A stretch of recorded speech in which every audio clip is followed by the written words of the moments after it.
Okay, so vectors in calculus is, from our perspective, at BC perspective, is basically a particle motion problem.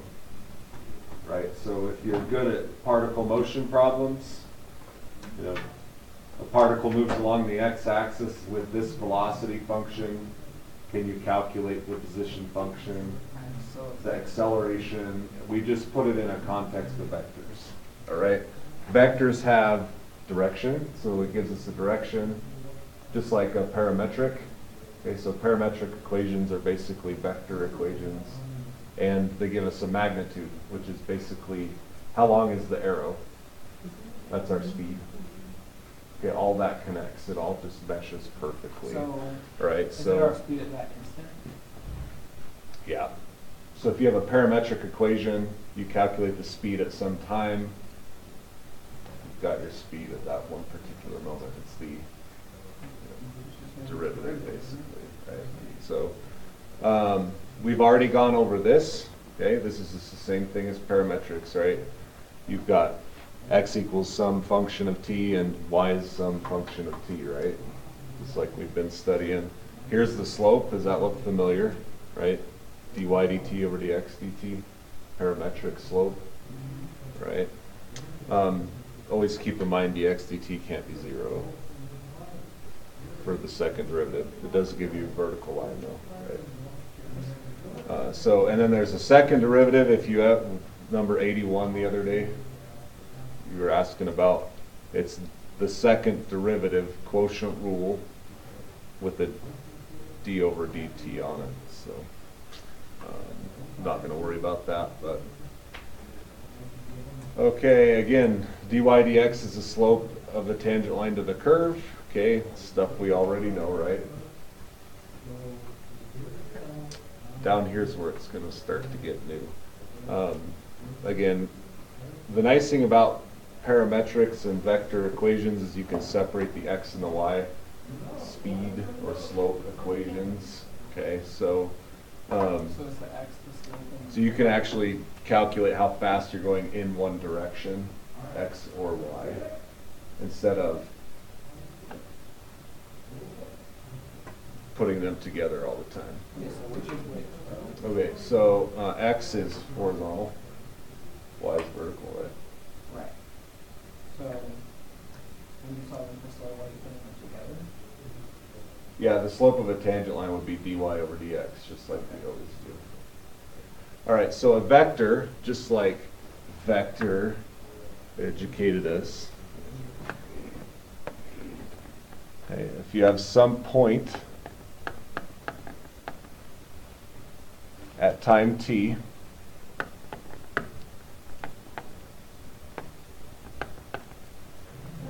okay, the vector has direction, so the particle will be moving that way, right?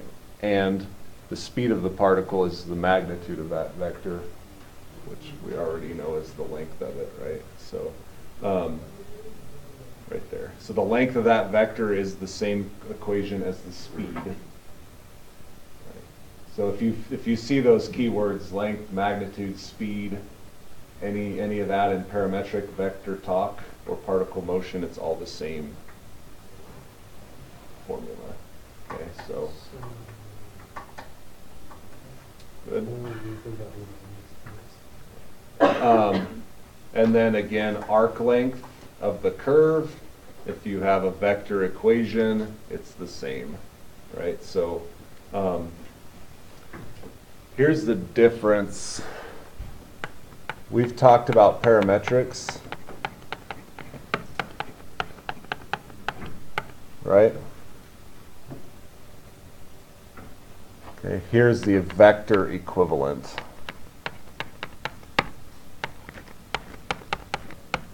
Right, that's up here.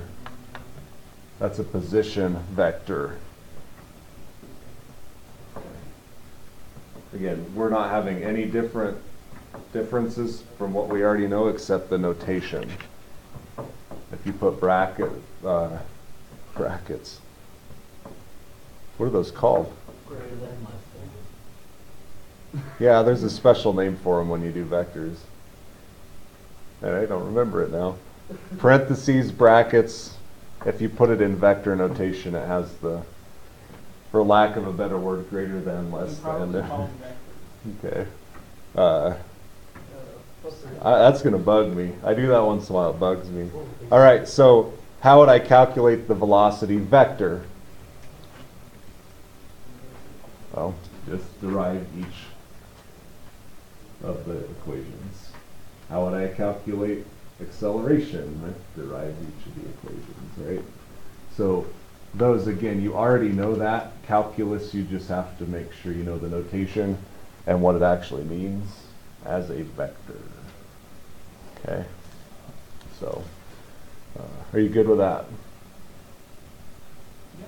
All right, okay, let's do some examples. Again, things you've probably already done, just putting it in vector notation. So really all we're learning is learning the change in equation. Vectors are really neat because they show that direction of travel a lot more Precisely. Explicitly than other problems. So like, so if you're looking at like, okay, meteorologists use this, right? Have you ever seen on the news where they have their screen and it's got a bunch of little wind arrows on it? Okay, those are actual vectors. So the longer the vector, the faster the speed. Because the speed is the length of the vector. The faster the wind's traveling, and it gives direction. Right? This is much more visually useful than a parametric, which is just going to be a bunch of points that would show which way the wind is going, maybe, because of the travel. But it's still not giving you an arrow direction, and it's not giving you a vector length, a length or a speed. You know, you'd have to put like 34 miles an hour. So the vectors are pretty useful to see that concept right away, right? Longer the vector, the faster the wind, and they give you direction. It's amusing to me that they put that on the Weather Channel though, because how many people actually understand that? I would bet you $10 that the guy that's presenting it barely knows that. Because they get their data from somebody else. They read the screen. Yeah, no, they are hand-given data. The meteorologists are given the data from the Weather Service. All they have to do is make sure they know how to talk about it. So I'm still trying to understand exactly what a vector is. A vector is a quantity Represented by an arrow. with direction and magnitude. Okay? Thank you. I just repeated myself the same way.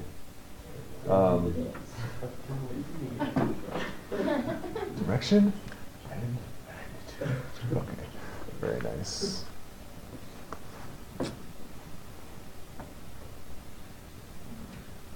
I don't know how else to make it more clear to you.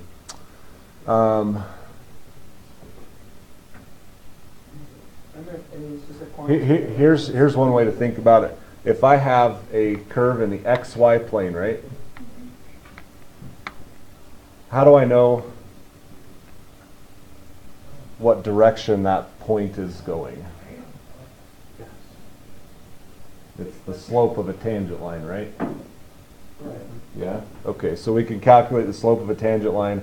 It tells us which direction that's going. I can calculate the velocity of it with the derivative at some point, right? Okay, a vector, if we're in vector calculus, automatically tells us direction because at that point, a vector is pointing where the tangent line is going to go, and all you have to do is plug the time in and you're done. Okay, so it makes things a little bit more simple by breaking x's and y's apart. It tells us direction. It can tell us the speed because there's a time component to vectors. It can tell us the speed of the particles travel. So it's basically telling us the components of velocity, because velocity is direction and speed. It's a certain speed, Right. a specific direction. So it's just telling us those two components. In a more explicit manner. Yeah. So all we need to find out the speed of the vector is how long it is, just the arc length? And it's the same X prime. Square root of x prime squared plus y prime squared, yeah. All right, so particle moves in the xy plane so that any time t, the position of the particle is given by x of t and y of t. Okay, again. Right, find the velocity vector. What are you going to do? Right, yeah, and put it in a vector. Right, so what's the derivative of x? And y. Congratulations, you just earned a point on the AP exam. Okay, and this would be a BC question. There are 3 free response on BC, right? This would be considered one of those because it's vectors. So we're hoping for this one. Yeah. All right, so and then what's at time 1, right? That's all it is. At time 1, you plug 1 in. Oh, 3 plus 8 is 11. 4 minus 3 is 1. There's your velocity vector at time 1. It's 11 in the x, 1 in the y. So your component vector looks like this. So far, all I'm getting is that this is an application of parametrics. Pretty much in particle motion. It's So just a, it always, turns it more into a physics problem. when you graph it, you start from 0, 0. Yeah, that's what we Do you have to usually worry do. about graphing a number, or? You can, yeah, of course. I mean, I could start at 3, 4 and end at 14, 5. The vector is still 11, 1. Yeah, okay. But this just keeps it simple. Are you allowed to take a physics?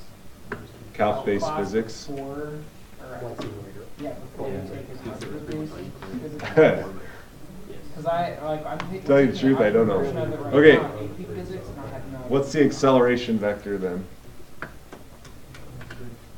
Yeah, just derive the velocity, right? Okay, so 6t and 8, you said, K. And, okay, and then Plug it into? plug 2 in, right? You get 20 and 48 minus 12 is 36. There's your acceleration vector. Yeah, and you've just earned your 4 points there. All right, so pretty straightforward, right? Yep, very Okay. straightforward. Let's start the homework. All right, so here's one where you have to know the vocab. Particle moves in the xy plane, so at any time t greater than 0, the position of the particle is given by x and y. Find the magnitude. So really, they're just asking for acceleration. If you're looking for the magnitude of velocity. They're finding the length. Velocity. It's just this, you're looking for the length of the vector, Oh, okay. so when it's okay, or speed, right? So it says of the velocity vector, so does that mean, you have to get it into the velocity vector first? Yeah, I think you're right. Is there a And position then find the vector? arc length. Which is that? So if it were to ask, find the speed that the particle is traveling, that would be x prime squared plus y prime squared square root, right? But now we're asking, or if they ask the magnitude of that vector, the position vector, or length of the position vector, you're all using derivative, right? So when you move to the magnitude of velocity, you have to use the second derivative. Wait, so how do you, so you're supposed to find the length of the velocity vector at t equals 1. Right, so it That's- is. That's one, yeah, that's why it's parametric. I just think of now. Okay. The nice thing about this question is you already have, are these the same as, these are different than the one above, right? Yeah, they are, darn. So,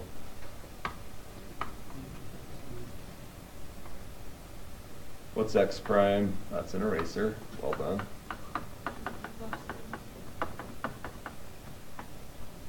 And y prime.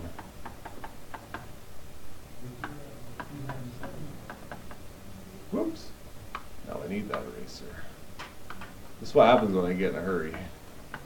Start to do stupid things.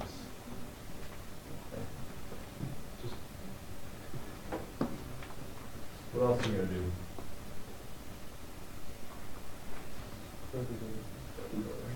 You need to put it in the, I mean, if you're looking for magnitude, you have to put it in arc length. Don't know that one. Yes.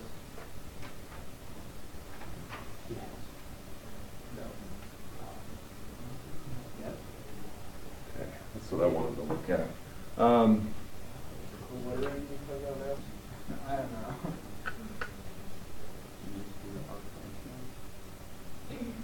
Okay, we talked about using the second derivative here, right? My Yes. notes say to use the first derivative, so how am I gonna reconcile that? If I stole my answers from somebody else. Because right here it says that the speed function is the magnitude, so when you put that, it would just be the first derivative. Yeah, I think you're right. So if I put x prime at 1 is 5 and y prime at 1 is -3, right? So we just have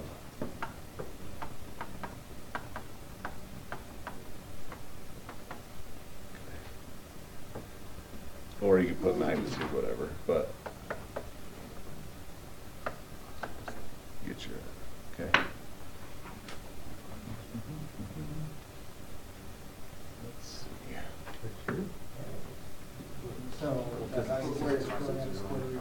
So, Hold on, so with the, yeah, so if you look at the notes on the slide 1,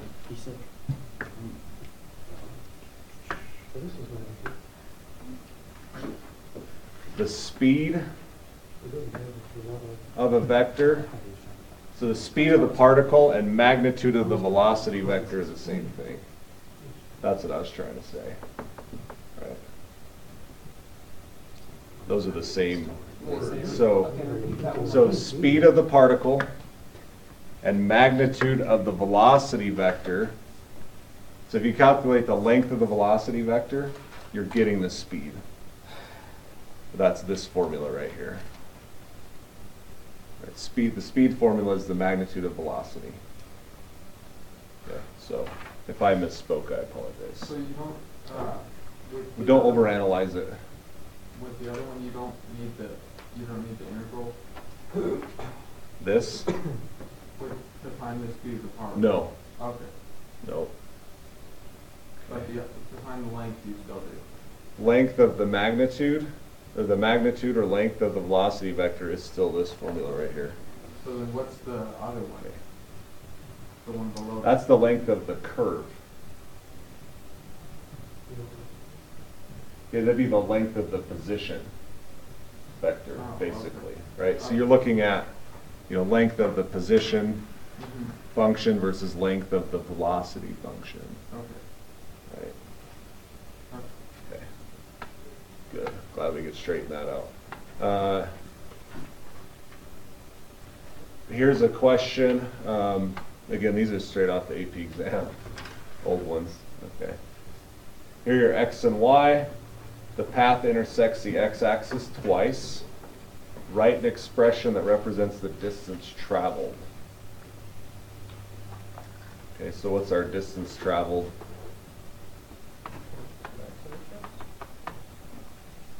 Oop, we don't know that.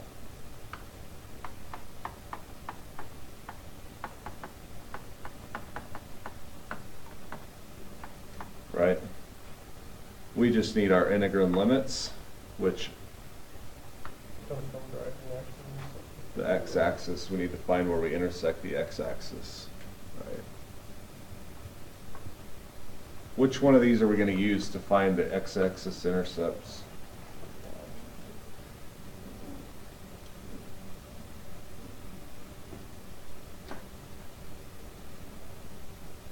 If I want to know x-intercepts on an equation, what do I set equal to 0? The y, correct? Right. So if you look at an xy coordinate plane, y is 0 here. That's what I want to find. So that one right there. 0 equals 1 minus 2 sine t.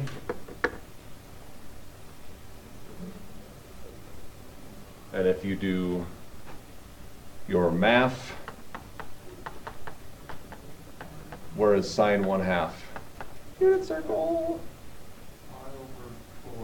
Pi over and 6 and 5 pi over 6.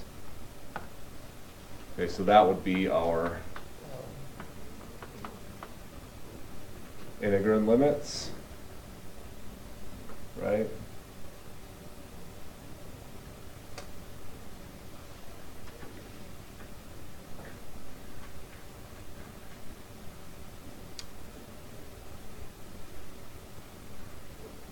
And then you know how to find x prime and y prime, right? You plug those in. That one's very similar to yesterday where we had a trig identity that we had to pull out. Sine squared and cosine squared, but it ends up a pretty easy integral once you do that. Okay, whew. Any questions? Pretty straightforward for the most part. Okay, your homework's there. Should be pretty quick. Just the homework basically is running you through every possible scenario for a vector question and thinking through those so you have the practice. Okay. Cool, just in time to go down to our assembly. I can't say that on the video, now they know where we are.